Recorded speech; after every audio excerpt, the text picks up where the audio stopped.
Good day. Will you please introduce yourself? Good morning, Madam, Sir. My name is Irene Cleto from Paraguay, Tumamini, Isabela. I'm 26 years old. I'm single and high school graduate. Okay, tell me about your working experience. I work in Abu Dhabi, UAE, in Sir Rams and Madam Paulina Diaz. For how many years? 2 years and 8 months. Okay. And from what year? 2010, 2013. How many children did you take care? 3, How old are they? 14, 18, and 25. Okay. And how big is your employer's house? Very big. How big? 5 room and the bathroom is 7. Okay. Were you the only helper at home? Yes, madam. Okay. How will you take care of their children? I will take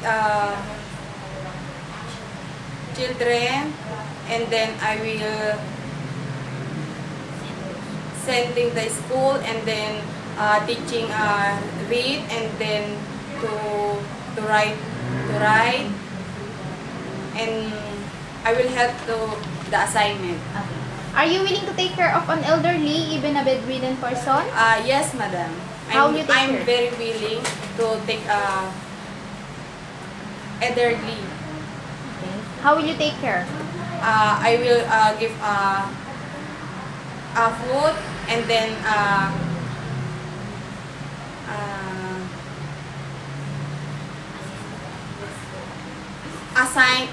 assist every day,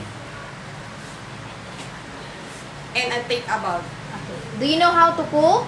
Yes, madam, I know.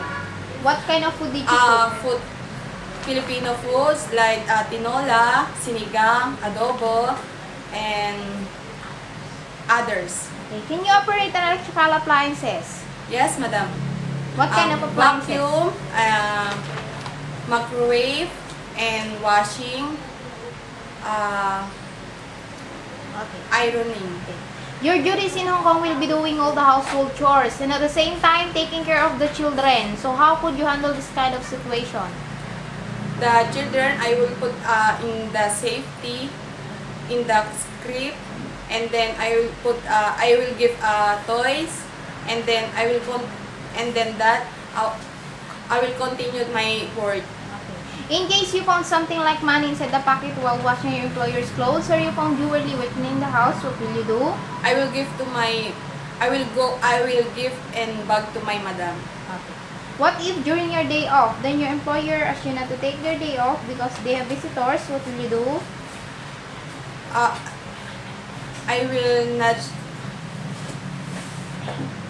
will not take my day off, and I will reserve to my madam with the visitor.